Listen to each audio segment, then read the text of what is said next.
Welcome to Everything Dog Training with me, John McGuigan. Our goal is to bring you information on dog training methods which work and are kind, cutting through the myth and the folklore to help you have a better behaved, happier, emotionally healthier dog who is a joy to be around. Hi everyone, and thanks again for joining us. It is Easter Sunday. I hope you're all having a good Easter or had a good Easter by the time you're listening to this potentially. And things are quiet here. We are moving into a new phase of lockdown or lockout, lock up. Yeah, lock up. So we're restrictions are easing tomorrow, and we've got outdoor gym sessions, outdoor group activities, and the hairdressers are opening and the barbers are opening back up. Thank God, because my hair is a riot. I think it's been 6 months since I've had it cut. So I hope you're doing all well, looking after yourselves and looking after each other. Again, if you've got any questions on any of the content that we're discussing on the podcast, then please email me info@glasgowdogtrainer.co.uk, and I can try and cover some of the points that come up. So today, what I was going to talk about today, I'd put a post up on Facebook during the week. So if you follow me on Facebook, then this will be very similar to what I've talked about in that lengthy post on Friday. That was the 1st of April. Yeah, I think 1st or 2nd. I'm talking about how, as a society and culturally, we look for our tendency is to look towards what is wrong with behaviour rather than what is right with behaviour. So lots of our solutions for behaviour modification and behaviour change and all the rest of it are based on being punitive. Okay, now I'm going to define punishment in terms of operant learning. So I work from a behavioural model when I'm working with dogs and their clients. So I look at what behaviours do I want, how to set up so that those behaviours can happen, and then how to reinforce those behaviours. So that's what I look for when I'm working with a client or with a dog. So it's both of the parties are learning there, or all three of us are learning actually. I'll talk about my reinforcers in a second. So because if you've been listening to this podcast for a while, you'll have gone through some of the terms of what punishment is and what reinforcement means and what extinction means. So I'm going to cover some of them in more detail later on. So they're on the list of topics to cover. I've covered what positive reinforcement is. So if you've not listened to that episode, then please, I do encourage you to take the time to go back and listen to it so you've got a greater understanding of what positive reinforcement means. So positive reinforcement is not just something which is good. That's a kind of layman's understanding of what that term positive reinforcement is. It's got a definite, a very defined and exact definition. Okay, so punishment is basically anything which is reduces a behaviour. Okay, so if you touch a hot stove, and hurt yourself, okay, the pain, the addition of the pain punishes you touching the stove. Okay, so you're less likely to do it again the next time. So punishment just means anything which happens. A behaviour has been punished if it means it's less likely to happen in the future. Okay, so that's all that definition means. Okay, now I was looking at I don't go on to Facebook groups very often because it's a source of much frustration for me. Nobody, when you're commenting in these discussion forums on Facebook or anywhere else online, if people, unless you're running the show and people know that who you are, you're just another voice. Okay, and that's why I tend not to discuss things online unless it's on my own platforms, so my own Facebook groups or on my business page or on my Instagram page or on YouTube. So the stuff that I control, I will contribute and comment on that. Because you're just another voice. Okay. Now, one of the things that happens is that when people ask advice on dog training forums, is that they get everybody and the man next door contributing to that. Okay. And most of the stuff is based on folklore, anecdotal experience, your own experience with your dog, things which worked for you in the past, things that you've learned through the ages, and so on. And unfortunately, not very much of it is based on the science of behaviour change. Okay, so somebody that I'd seen today, somebody had asked, and it was a complex behaviour issues. I mean, it was a shopping list of behaviour issues, and this person needs professional help. But you go on to these discussion forums and then you ask for help, and you get all these kind of old wives' tales of how to resolve things, and lots of it's not particularly useful.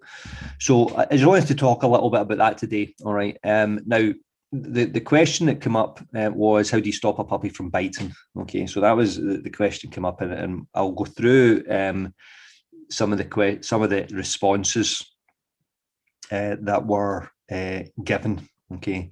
Now, there's an athlete that I follow on Instagram, and he was had his toddler and his young dog. So the dog's about 4 or 5 years old, I think, and the toddler's about a year or a year and a half.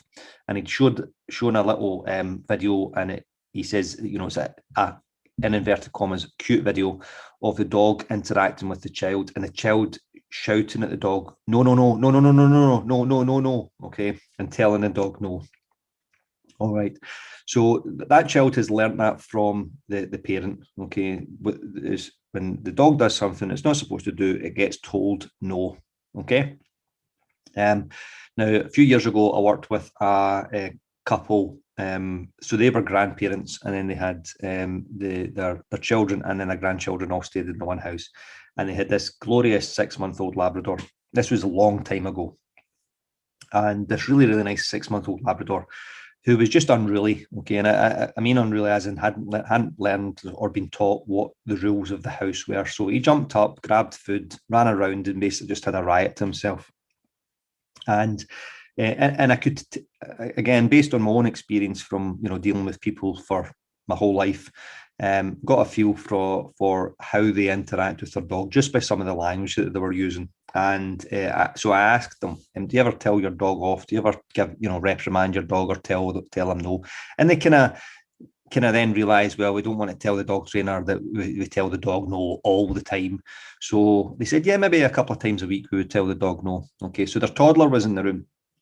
And when they brought the 6-month-old Labrador in, as soon as the dog came into the room, the toddler started shouting, no, Kai, no, no, no, no, no. Okay, and I said to the grandfather, I dare say that you say no to this dog more than once or twice a week, because it was the first thing that the toddler interacted with. The first way that he chose to interact with this dog was by shouting angrily and telling the dog no. Okay, so if we're not aware of these things, and we're not aware of coming up with positive reinforcement-based solutions to this, we rely on what our learning is. Okay, and so much of our learning comes from either extinction, which I'll explain in a second, and punishment-based approaches. Okay. All right. So extinction is where you try a behavior repeatedly, which has previously worked and it now no longer works.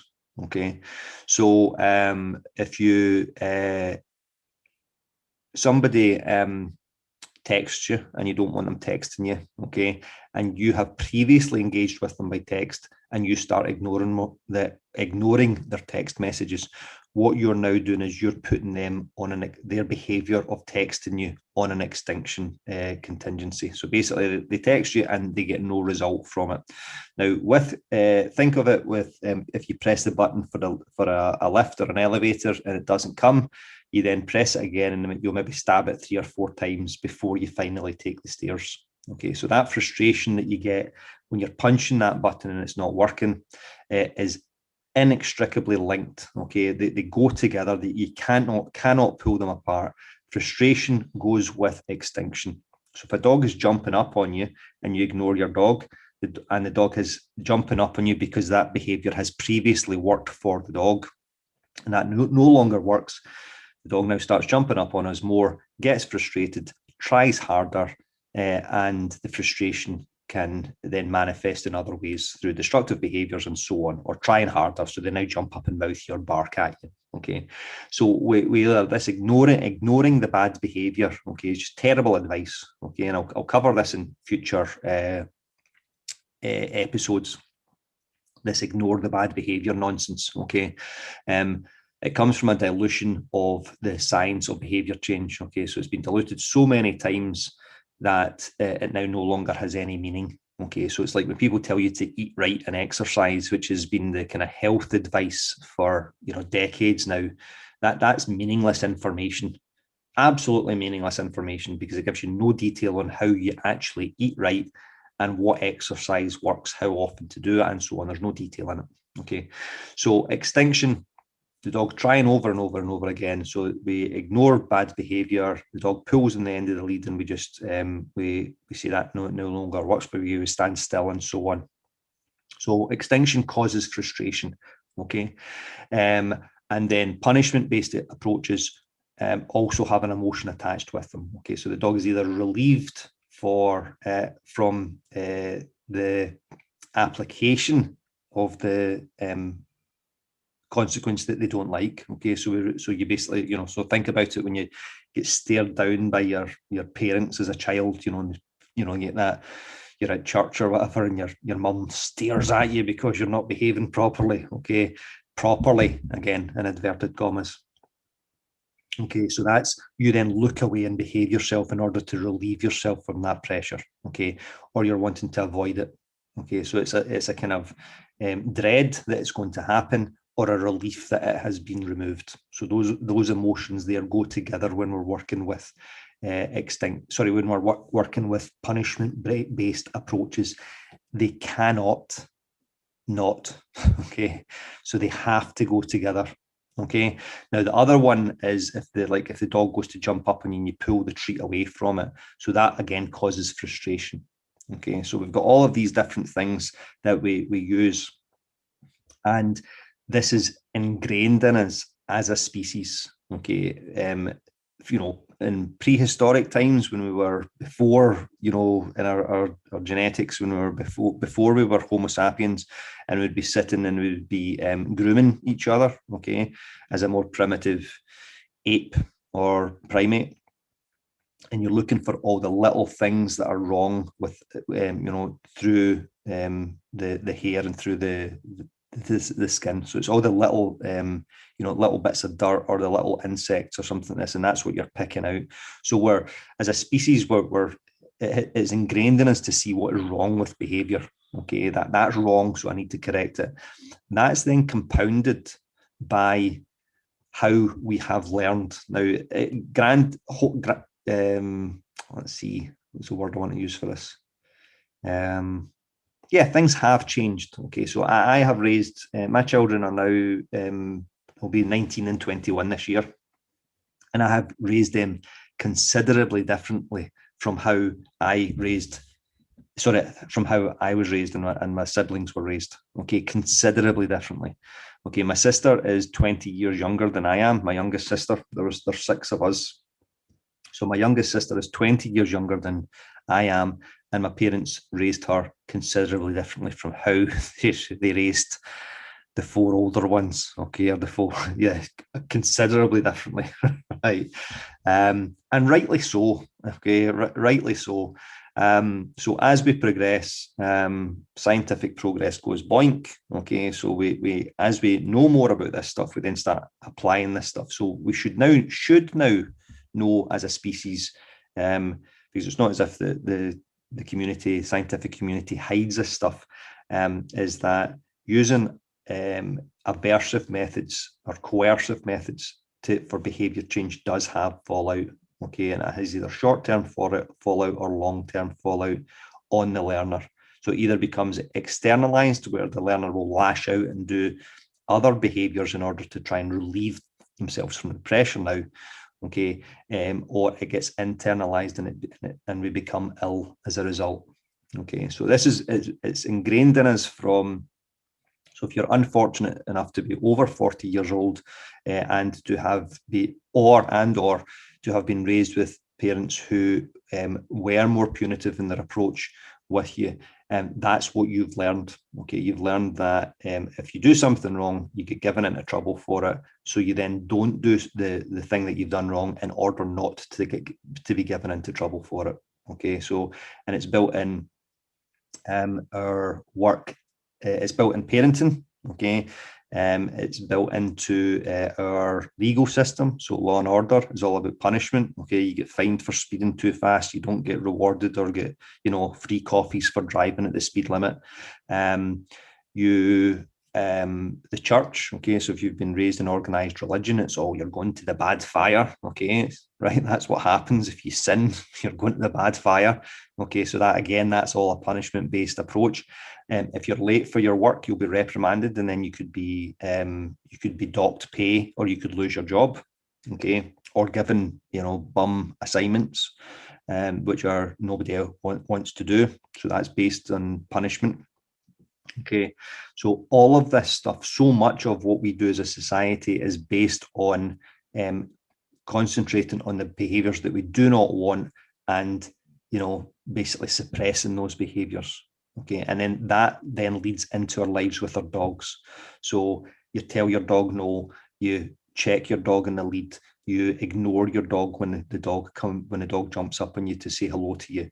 You turn your back on them when they jump on you, and so on and so on. Okay, so it's all about we concentrate.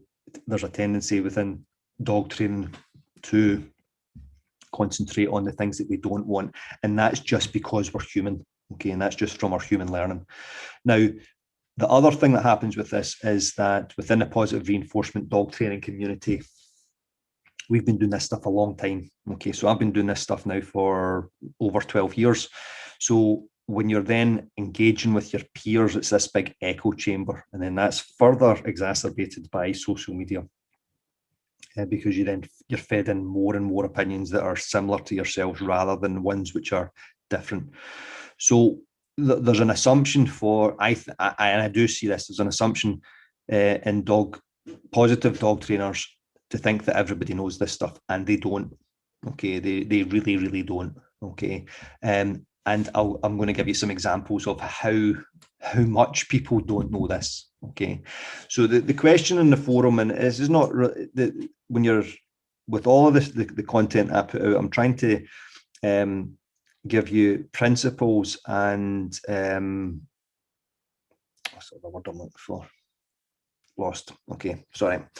Right. So the principles and the rules for this stuff. Okay. Or the God, what is that word I'm looking for? Come back to me. Okay. Concepts. There we go. Okay. I knew it started with a C. Okay, so the principles and concepts of this stuff, because if we understand the principles and concepts of things, we can then start applying it in a broad range, and we're only limited by our imagination. But if you're given, so if you think that this information I'm going to give you here as you're listening to this is about puppy biting, then I've not done well by you in explaining this is not about puppy biting. We're just using the puppy biting as an example. Okay, so this is not about puppy biting. I'm just using the puppy biting as an example of how we immediately look at the problem behavior and how to quash it. Okay, so the question was asked was a young puppy and the puppy mouths. Okay, now puppy's mouth, I'll go on to that. I'll talk about that towards the end of the podcast. Okay, so the solutions which were given, and I'll go through some of them, and where the behavioural practices come into this. Okay, so one of them was say no in a firm voice and walk away. Okay, so the first one is say no. So you're going to reprimand in a firm voice. Okay, so there's further emotion into that. Okay, and then you walk away. So there's the removal of the good thing. Okay, so there's an aversive. Okay, potentially, by saying no in a firm voice. Okay, and then you walk away. So that's removal of something. So that's a timeout, or your toy gets taken off you as a child if you're not behaving properly. I'm going to say you're not to do that, and we're take the toy away from you. So it's a bit Victorian, isn't it? Okay, a bit school mamish. Okay, now so we're looking at, we've got a punishment-based approach on both ways. So we're both adding something which is unpleasant and removing something which the dog wants, which is us. Okay. All right. Now the next one is use a chew stopper spray or lemon on your arm. Okay. And then it says, and it definitely worked for my dog. All right. So the chew stopper spray or the lemon is something which is unpleasant. So the dog then bites your arm and then goes, I don't like that taste, and moves away from you. Okay. Now, what the problem we have with this is if the dog now has, if we're wanting, so we want approach behaviours from our dogs throughout their lives. We want our dogs to come back to us when we call. We want our dogs to stay with us instead of pulling on the lead. We want our dogs to move in towards us when we need to remove something which is stuck in their coat, or dry their feet or their undercarriage, or to put their collar or their harness or their lead on. So we want these approach behaviours all the time. But this example of using a chew stopper spray or a lemon is, because it's only concentrating on the behaviour that you don't want and not the big picture, we're now potentially starting to teach our dog that we are unpleasant to be around. Okay, so we don't smell nice and we don't taste nice. Now, we do not want our dog understanding that we taste nice. Okay, right? We don't. Okay, because I don't like being licked or bitten by my dog. Okay, but we certainly want our dog to. The least that we want is for us not to be offensive to the dog's sense of smell. Okay, all right. Okay, so that's that one there. Okay, then we've got the next suggestion which was given was freeze, so stop moving, screech in a high-pitched manner, turn your back and ignore until calm. Okay, do this as soon as the teeth make contact, and hands are never a toy. Okay, right, so what we've done there is we stop. Okay, stop entirely. Okay, we make a high-pitched squeal. So that's apparently something that puppies do to each other. And newsflash, your dog knows you're not a dog, and your puppy knows that you're not another puppy. Turn your back on them and ignore them until calm. Okay, right. Now, what happens with this is when a dog starts becoming over-aroused, which I'll cover the reasons for that in a second, then that's not going to work, because the dog now goes, I'm going to start biting your feet, okay, or I'll start biting the bottom of your trouser legs or your legs, okay. So your dog does need to learn, yes, they do need to learn that hands are never a toy, okay, they do need to learn that, but it can be done in so many other more constructive ways that make it easier for your dog to understand this, okay. So somebody's come on and says when they did this tactic of saying ouch or squealing, it would just wind her up and she would lunge and growl more. Okay. And then this is where this stuff falls down. The question has been asked is, do I need to do it more? Do I just keep doing more of that? So it didn't work the first time. So we just need to do more of it until it works. Okay. And if I stop, she just ignores me and goes for the backs of my legs or my hair, or rips at my clothes. Okay, and I'm going to cover why that happens in a second. Okay, so you see how, because it's a punishment-based approach and it's not working, then where do we go next? Where do we up the ante to? Okay, so in the first example, when I was saying about saying no in a firm voice, we say no, and then what do we do next if that doesn't work? Do we slap the dog in the nose? Do we tap the dog in the nose? Do we punch the dog in the head? Do we poke them in the ribs? Do we pin them down in the ground? Do we grab them by the scruff of the neck and shake them? Okay. Do we start using metal collars, spraying them in the face with water, with lemon and vinegar, and so on and so on? Putting an electric collar on that dog, okay, and so on. All right. So if we don't have a positive reinforcement mindset when we are working with our dog, this is what happens. Okay, so we're looking at ways of being creative with our teaching to teach the dog what we want them to do rather than what we want them not to do. Okay. Okay. Right. So we've got timeouts. Okay. Put your dog in a timeout. All right. So remove themselves, put them in the crate. Okay. That's another one. Then this is another belter as well. Okay. To help soften the bite, you can feed treats on a metal fork. The dog is uncomfortable biting down on the fork and then learns to have a softer mouth. Okay, right. Now, there's a few things there. Does the dog understanding that that is a metal fork with a piece of food on it, is that in any way similar to the scenario of your dog becoming too tired, too aroused, and biting your hands? Okay, does one transfer to the other? Probably not. Okay, maybe not. Maybe. Okay. Now the problem with this is, this person has says that this helped when both of her dogs or both of his dogs were pups. Now the likelihood is that that's not what was helping. What was helping was the fact that the dog just grew up through its developmental stages over the next few weeks and grew out of biting. Okay, that's probably what's happened with that. But you see how we've got this causation and correlation. So we've got, it's correlated that when I use the metal fork with the treat on it, that's correlated with the dog reducing the amount of biting that they were doing. And what happens, you've then got a bias of looking for, well, that's worked then. Okay, I've done that. I've been told that it'll work, so it's working because I've done that. Okay, and you look for this confirmation bias. It's not helpful either. Okay, so basically you're basically looking for evidence to support your belief system. Okay, that confirmation bias. And all of these things go on all the time with us, all the time. Okay, unless we learn to be critically analytical about this stuff. Okay, all right. So you see how that then, again, that's another punishment-based approach. The pup bites down on the metal fork and goes, I don't like that, so I'll stop doing that. Okay, so we've got this, we've got this all the time, and I see it over and over and over again, both with clients and on online discussions about dog training, is that we're focusing on how do we stop that unwanted behaviour. Just very, very briefly, years ago I worked with a fella, and he had, this was a colleague, and he worked with police dogs. And he said one of the guys came in one day and he was waiting. His dog was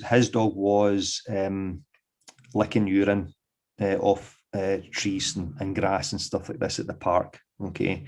And the handler, the guy who, the dog's partner effectively, was relishing the opportunity that he was going to be able to hammer this dog the next time that he did it. And he came in saying, the dog's getting it today if he does this. And it's because he's taken it personally. He's tried it so many times to stop it. And now he's like, I'm really going to up the ante now.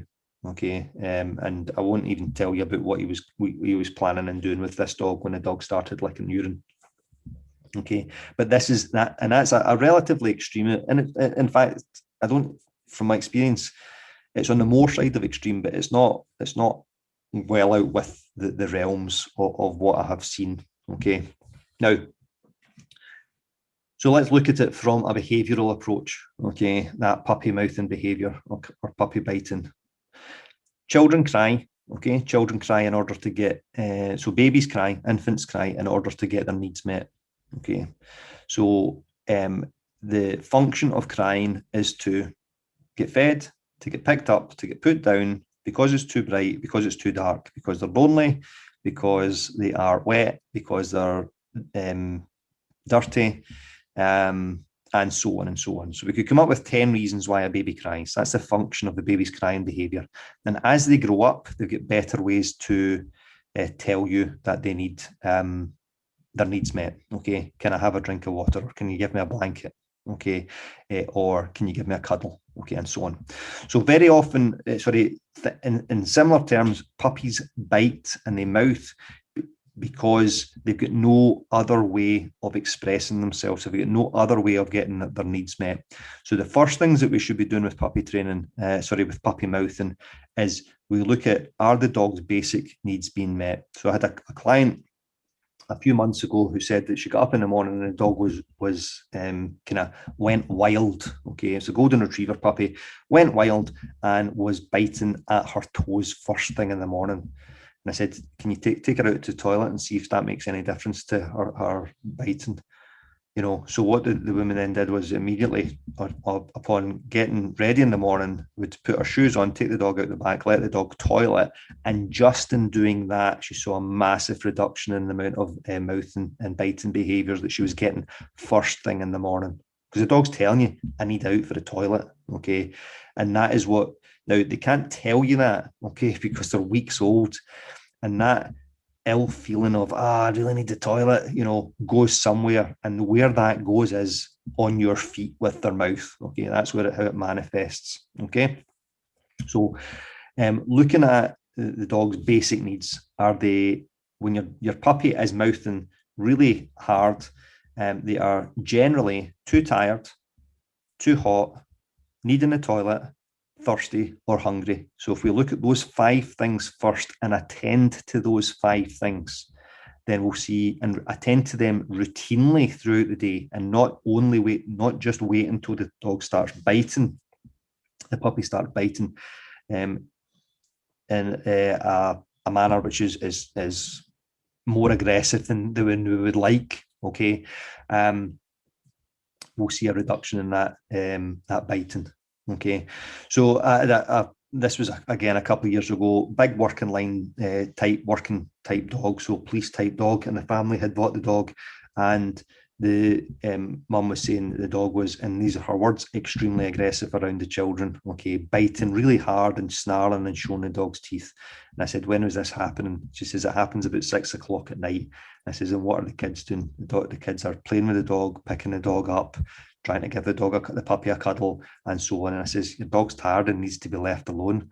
And because he doesn't have any other way to take himself away into his crate on his own, to regulate his emotions, because he's not learned how to do that yet, this is just how it manifests. So the problem is not with the mouthing or this extreme biting. Okay, the dog wasn't biting in an extreme manner anyway. It was just, puppy biting hard. I said, if we, at round about 5 o'clock, if we take your dog out, let them go to the toilet, give them something to eat, give them something to drink, and then give them a quiet place in the house, and to teach them how to settle there, then you'll see a reduction in that mouthing. So that's a much more proactive approach, which is what positive reinforcement training is. We look at what are the problem behaviours and when are they happening? What is the dog trying to achieve by doing those behaviours? And then we work out a solution from there.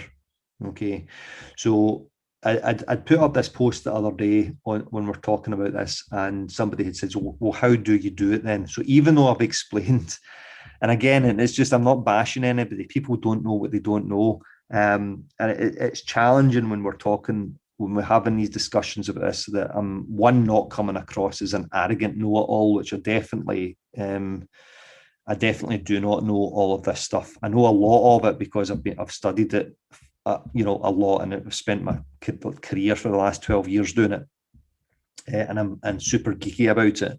So that's the first thing. I do know a lot, but at the same time, I also fully understand what I don't know, because there's dog trainers that I learn from when I go to conferences, seminars, and I go, yeah, well, I'm nowhere near their level of knowledge yet. Okay. So I'm conscious of not coming across, or trying not to come across as this kind of arrogant sod when I'm talking about this stuff. But I have to use examples from my working life in order to illustrate these things. But I'm certainly not bashing anybody, and I change details, I make things vague, so that, because so many of us, when we're learning this stuff, do all the same things. I've got this bingo sheet that I check off that almost every client does 90% of before we learn something different. Okay. So what was a point to that? Lost my train of thought. Oh yeah. Okay. So the person that was asking, well, what are the solutions for it? So even though that I have given the solutions in this article that I wrote of being proactive by, immediately thinking first, toilet, food, water, and too tired. Okay, thinking of those first. The person still then said, but what do you do when the dog is mouthing too hard? How do we stop this? How do we stop that from happening? And you stop it from happening by not letting it happen in the first place. Okay. But a lot of people just cannot get their heads around that. They just can't. And it's a really fundamental shift in how we think about things, is that we look at, and it's not even prevention. It's not even I don't even want to think in terms of we're preventing the problem from happening. We're setting it up our life so well that these behaviors just don't pop up. Okay. Our health model in the Western world is pretty much about treating ailments, where if we focused much more on education about how to look after our bodies and our minds better, we would have less illnesses. Okay, so if we had a much more, and again, that is a preventative approach, and and I know that I'm kind of contradicting myself a little bit here, but hopefully you get the point of what I'm making. The point I'm making. If we take care of the dog's needs, these problem behaviors, they won't even come up. Okay, or they'll come up so less that we then just go, if the dog does start mouthing at us, we immediately think, right, give the dog a drink of water, take the dog out for a toilet, sit with them till they settle and fall asleep. Okay. And I think it's a much kinder based approach. It's better for your learner. It's better for you. It expands your repertoire of your behaviors of repertoire, your repertoire of behaviors, because you start going, what's the problem here? And then you start applying that to your colleagues and your spouse and your boss and your, the person that you see in the street and, all the rest of it. So we're looking at these things, rather than taking these things personally and saying that behavior is wrong and I need to correct it. All right. So any questions or comments on what we've talked about today, then please do let me know.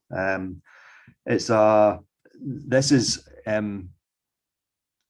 not stuff that this is not my stuff. This is stuff I've learned from other people and lots of other great trainers and other influences I've had in my life. But if we think in terms of how do we nurture the learner to do the behaviors that we want? How do we recognize when the learner, the other being, whether that's your dog or another human being that you're interacting with, isn't doing those behaviors, that there's something else going on behind those? It means that we can have a slightly more compassionate approach and a kinder approach when we're dealing with each other. All right. So enjoy the rest of your day, whatever you're doing. Thanks for taking the time out of your schedule to listen to this. And if you are listening to this on iTunes, if you can leave a review for me, please, it's very helpful. So the more reviews I get, positive ones, hopefully, please, if you're having again, set each other up for success on this. So hopefully if you'd like this, leave a positive review on iTunes if you're listening to it on your Apple device. And if you get any comments or feedback, then please do let me know. And if you found it useful, can you also let others know? Can you share it with others? So if you're listening to this on your smartphone, you should see in the top right hand corner there'll be 3 dots. If you click on that, it should give you a share option, and you can share that on your social media, or you can message it to somebody that you might find it useful, who might find it useful. All right, so love and peace to you all, and catch you next time. Thanks for listening, folks. Massive thanks for listening to this episode. Your feedback is important to us, so if you've got any comments or thoughts on the podcast, or you've got anything that you'd like us to cover in future episodes, please do get in touch. You can find us on all the social media channels, so that's Facebook, Instagram and YouTube. And if you search for Glasgow Dog Trainer and Behaviour Consultant in any of those platforms, you'll find me. Or you can email me info@glasgowdogtrainer.co.uk. Thanks very much for listening, and your support means the world to us.